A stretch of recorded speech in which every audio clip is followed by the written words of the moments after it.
मीरा और मंगल अपने माता पिता के साथ एक ऐसे गांव में रहते थे जहां कुछ समय पहले ऐसा सूखा पड़ा कि उसके बाद सभी गांव वालों के खेत बंजर हो गए। इसी वजह से सभी गांव वाले बहुत परेशान रहते थे। कैसे गुजारा होगा भैया, हम सबके खेत तो बंजर पड़े हैं। पता नहीं गांव को किसकी नजर लग गई है। कब तक ऐसे चलेगा? हम सब गांव वाले क्या कमाएंगे और क्या खाएंगे? वही तो हम सबका दिमाग खराब होता है। गांव छोड़कर भी नहीं जा सकते। कब से बसा बसाया मकान है, खेत हैं, भले ही बंजर है, किसी दूसरी जगह जाएंगे तो उसके लिए पैसा भी तो चाहिए। सब गांव वाले इसी चिंता में परेशान थे। हर जगह यही बात चलती रहती थी। 15 अगस्त आने वाला था। मीरा और मंगल जिस स्कूल में पढ़ते थे वहां उनकी टीचर ने उन्हें झंडे बनाने के लिए कहा था। तो आज पता चला बच्चों कि 15 अगस्त को हमारा देश आजाद हुआ था और किसी जमाने में हमारे देश को सोने की चिड़िया कहा जाता था। हमारी धरती सोना उगलती थी, सोना। टीचर जी, क्या सच में धरती पर सोना उगता था? हाँ बच्चों, जब धरती माँ से हम प्रार्थना करते हैं तो वो सोने के रूप में हरी भरी फसल देती है। बच्चे अपनी टीचर की बातों को बहुत ध्यान से सुन रहे थे। कहते हैं जब बच्चे किसी की बात को सुनते और सीखते हैं तो उस पर विचार जरूर करते हैं। मंगल भैया, अगर हम धरती माता से सोना उगलने की प्रार्थना करें तो हमारे गांव में भी सबके खेतों में सोना आ जाएगा। फिर तो ऐसा लगेगा जैसे धरती माता सोने की बारिश कर रही हैं। हाँ मीरा, तुम ठीक कह रही हो। मैंने कुछ दिन पहले सुना था, बापू चाचा से कह रहे थे कि कब से हमारे गांव के खेत बंजर पड़े हैं, उनमें कोई भी फसल नहीं होती। अगर धरती माता हमारे खेतों में सोने की बारिश कर देंगी तो हमारे खेतों में हरी भरी फसल उग जाएगी। चलो हम सब मिलकर धरती माता से प्रार्थना करते हैं। इसके लिए हमें वहाँ खेत की जमीन पर बैठना होगा। चलो हम सब बच्चे वहाँ चलते हैं। मंगल भैया, अगर हम आज प्रार्थना करें तो कल तो 15 अगस्त है, फिर तो बहुत मजा आएगा। धरती माता 15 अगस्त पर सोने की बारिश कर देंगी। हाँ पूजा, तुम बिल्कुल ठीक कह रही हो। चलो अब हम मिलकर प्रार्थना करते हैं। सब बच्चे खेत की जमीन पर हाथ जोड़कर बैठ गए और धरती माता से प्रार्थना करने लगे। हे धरती माता, आप तो जानती हो कि हमारे गांव में अब किसी के भी खेत में फसल नहीं उगती।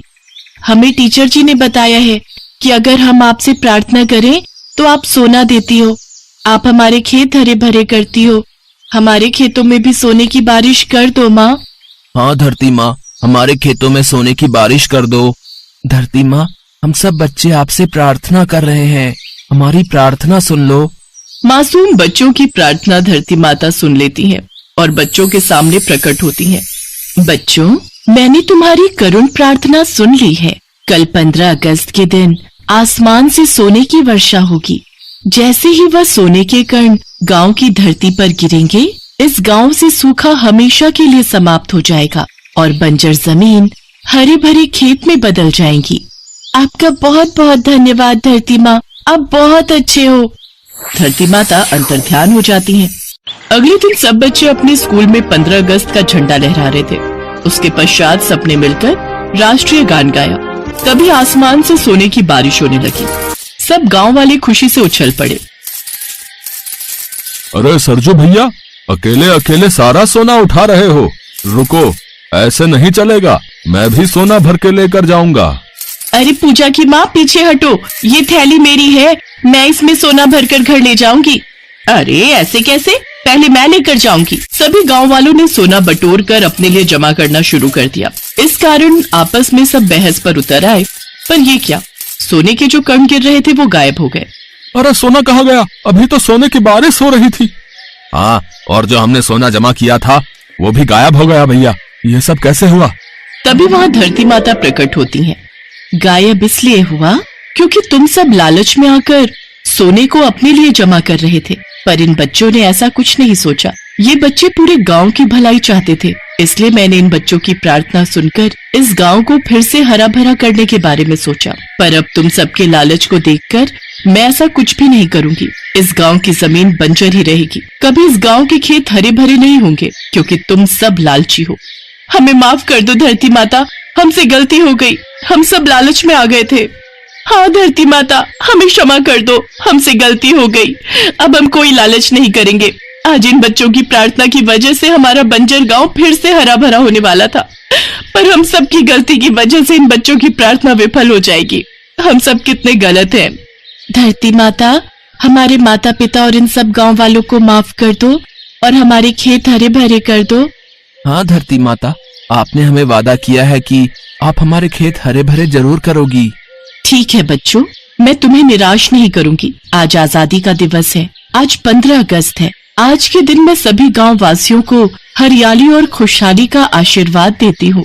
धरती माता गांव वालों को आशीर्वाद देकर अंतर ध्यान हो जाती हैं और एक बार फिर से सोने की बारिश होने लगती है और वो सोने के कण गांव की धरती पर जैसे ही गिरते हैं, वहाँ हरे भरे खेत लहराने लगते हैं। सब गांव वाले बहुत खुश होते हैं और सब मिलकर 15 अगस्त के त्योहार का उत्सव मनाते हैं।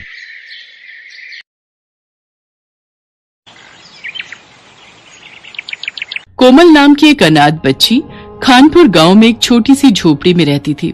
उसके माँ बाप इस दुनिया में नहीं थे। कोमल के घर में उसका ध्यान रखने वाला कोई नहीं था। वो अभी 6 साल की थी। उसे अभी अपने बाल बनाने भी नहीं आते थे, जिसकी वजह से उसके बाल बहुत खराब हो गए थे। गांव के बच्चे भी कोमल को बहुत चिढ़ाते थे। एक दिन कोमल गांव के बच्चों के पास जाती है। अरे देखो देखो कौन आया है, इसके बाल तो देखो, ऐसा लगता है जैसे कभी कंघी ही ना की हो। बाल नहीं, घास है इसके सर पर तो। सभी बच्चे हंसने लगते हैं। कोमल रोते हुए वहाँ से चली जाती है और अपने घर आ जाती है। उसके घर में पुरानी टूटी हुई कंघी पड़ी थी। मैं भी अपने बाल कंघी से ठीक कर दूंगी। वो उस कंघी से अपने बालों को कंघी करने लगती है, लेकिन उसके बाल इतनी बुरी तरह से उलझ गए थे कि उनको ठीक करना आसान काम नहीं था। माँ, अब कहाँ चली गई? यहाँ कोई भी मेरे बाल नहीं बनाता। सब बच्चे मुझे चिढ़ाते हैं। मेरे बाल घास जैसे हैं। अगर आप होती तो मेरे बाल भी बाकी बच्चों की तरह सुंदर होते। कोमल जोर जोर से रोने लगती है, लेकिन उसके घर में उसे सुनने वाला कोई नहीं था। कुछ दिन बाद कोमल जंगल से लकड़ियाँ लेने जाती है। जंगल से लकड़ियाँ निकालते समय उसके बाल झाड़ियों में फंस जाते हैं। अरे ये मेरे बाल कहाँ फंस गए? बहुत कोशिश करने के बाद भी बाल झाड़ियों से निकल नहीं रहे थे। कोमल रोते हुए भगवान को याद कर रही थी। हे भगवान, ये मैं कहाँ फंस गई? अब मैं यहाँ से कैसे निकलूं? मेरे बाल बहुत दुख रहे हैं। मेरी मदद करो भगवान। और तभी वहाँ लगे एक बड़े से पेड़ से आवाज आती है। तुम रोना बंद करो, मैं अभी तुम्हारे बाल निकालता हूँ। तभी पेड़ की जादुई शक्ति से कोमल के बाल झाड़ियों से निकल जाते हैं। कोमल डरते हुए उस पेड़ की तरफ देखती है। तुम घबराओ मत, मैं तुम्हें कुछ नहीं करूंगा। मैं एक जादुई पेड़ हूँ। जादुई पेड़, आपका बहुत बहुत धन्यवाद। आप नहीं होते तो मैं जंगल में ही रह जाती। तुम यहाँ क्या कर रही हो? मैं लकड़ियाँ लेने आई थी यहाँ, लेकिन मेरे बाल घास जैसे हैं, इसलिए झाड़ियों में उलझ गए। मेरे माँ बाप इस दुनिया में नहीं है। घर में मेरा ध्यान रखने वाला भी कोई नहीं था और न ही मुझे बाल बनाना आता था। तभी से मेरे बाल ऐसे घास जैसे हो गए। मैंने इनको ठीक करने की बहुत कोशिश करी, लेकिन अब ये ठीक ही नहीं होते। मेरे ऐसे बाल देखकर मुझे गांव के सभी बच्चे भी चिढ़ाते हैं। ऐसा बोलते हुए कोमल की आंखें भर आती हैं। अब तुम्हें कोई नहीं चिढ़ाएगा। तभी वो जादुई पेड़ अपनी शक्तियों से कोमल के बाल सुनहरे रंग के कर देता है। अरे, मेरे बाल सोने के बाल हो गए। कोमल अपने सोने के बाल देखकर बहुत खुश होती है। अब तुम्हारे बाल सोने के बाल बन गए हैं। तुम्हारे बाल दुनिया में सबसे सुंदर होंगे। अब तुम्हें कोई भी घास जैसे बाल बोलकर नहीं चिढ़ाएगा। कोमल अब घर आ जाती है। उसे रास्ते में जो भी देखता है, उसके सोने के बाल देखकर सब हैरान हो जाते हैं। 2 औरतें आपस में बातें करती हैं। अरे वो देखो, सोने के बाल वाली लड़की कितनी सुंदर लग रही है।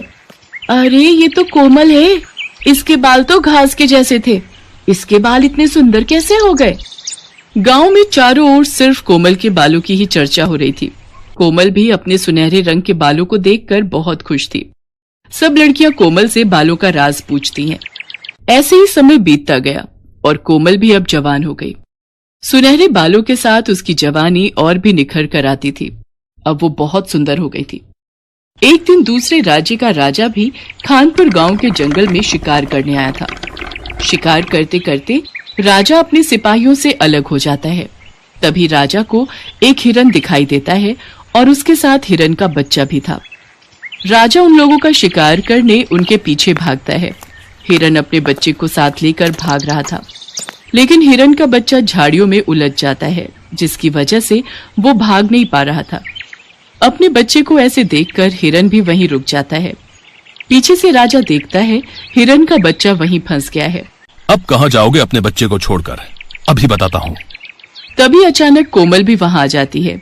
कोमल उस बच्चे को देखती है तो हिरन के बच्चे को छुड़ाने लगती है। अरे घबराओ नहीं, तुम्हें कुछ नहीं होगा, मैं तुम्हें कुछ नहीं करूंगी, मैं तो तुम्हारी मदद करने के लिए ही यहाँ आई हूँ। तभी राजा देखता है सुनहरे रंग के बालों वाली लड़की हिरन के बच्चे को झाड़ियों में से निकाल रही थी। राजा उसके सुनहरे बालों को देखता ही रह जाता है। इतने सुंदर सुनहरे रंग के बाल, आखिर कौन है ये लड़की जिसके सोने के बाल हैं? मैंने आज तक इतने सुंदर बालों वाली लड़की नहीं देखी। राजा ये सोचते हुए आगे जाता है और जैसे ही उस जगह पहुंचता है तो वो देखता है कि हिरन और उसका बच्चा वहां नहीं थे और वो सुनहरे रंग के बालों वाली लड़की भी वहां नहीं थी। अरे अब कहाँ चली गई वो लड़की? अभी तो यहीं थी। कुछ देर के बाद राजा के सिपाही भी वहां पहुंच जाते हैं। राजा अपने सिपाहियों से कहता है, मैंने अभी अभी एक सुनहरे बालों वाली लड़की को यहाँ देखा था। उसके बाल सुनहरे रंग के, बहुत ही सुंदर बाल हैं। जाओ, जाकर सारे गांव में पता करो कि वो लड़की कौन है। मुझे उससे शादी करनी है। तभी राजा के सिपाही गांव में जाते हैं और गांव वालों से पूछते हैं, इस गांव में सुनहरे बालों वाली लड़की कोई रहती है? हमारे राजा उससे मिलना चाहते हैं। हाँ, कोमल बिटिया के बाल सुनहरे रंग के हैं और वो सामने वाली झोपड़ी में रहती है। सिपाही अपने राजा के पास जाते हैं और उन्हें कोमल के घर ले जाते हैं। राजा झोपड़ी के बाहर जाकर खड़ा हो जाता है और आवाज देते हुए कहता है, कोई है अंदर? राजा की आवाज सुनकर कोमल बाहर आ जाती है। राजा दरवाजे के बाहर खड़े थे। जी कहिए। राजा कोमल को देखते रह जाते हैं। कोमल सुनहरे रंग के बालों के साथ बहुत सुंदर लग रही थी। जितने सुंदर बाल उतनी सुंदर सूरत। अब तो यही मेरी पत्नी बनेगी। अपने माँ बाबा को बुलाइए, हमें उनसे कुछ जरूरी बात करनी है। कोमल बताती है कि उसके घर में कोई नहीं है, वो अकेली रहती है, उसके माँ बाप इस दुनिया में नहीं है। राजा कोमल को अपने बारे में बताता है। मैं सूरत का राजा हूं और यहाँ शिकार करने आया था। मैंने तुम्हें जंगल में देखा था। जिस हिरन के बच्चे को आपने छुड़ाया था, मैं उसका शिकार करने वाला था, लेकिन तुम्हारे सुनहरे बाल देखकर मैं तुम्हें देखता ही रह गया। क्या आप उस हिरन का शिकार करने वाले थे? लेकिन क्यों? इतने प्यारे जानवर को आप क्यों मारना चाहते हो? हमें आप बहुत पसंद हैं। हम आपसे शादी करना चाहते हैं। और हाँ, अगर आप हमसे शादी करने को तैयार हो गई तो मैं अभी से शिकार करना छोड़ दूंगा। राजा की इस बात ने कोमल का दिल जीत लिया था और पहली बार इतने बड़े राजा ने कोमल को शादी के लिए पूछा था। कोमल भी इतने बड़े राजा को मना नहीं कर पाई, क्योंकि वो बचपन से ही अकेली रह रही थी और कभी उसने ऐसा प्यार नहीं देखा था। फिर वो राजा गांव के मंदिर में जाकर सबके सामने कोमल से शादी करता है और कोमल को अपने साथ अपने महल में ले जाता है। राजा कोमल से बहुत प्यार करता है और कोमल के कहने पर वो शिकार करना भी छोड़ देता है। अब कोमल के पास हर खुशी थी। बचपन से ही वो जिस प्यार के लिए तरस रही थी, वो उसे अब मिल जाता है।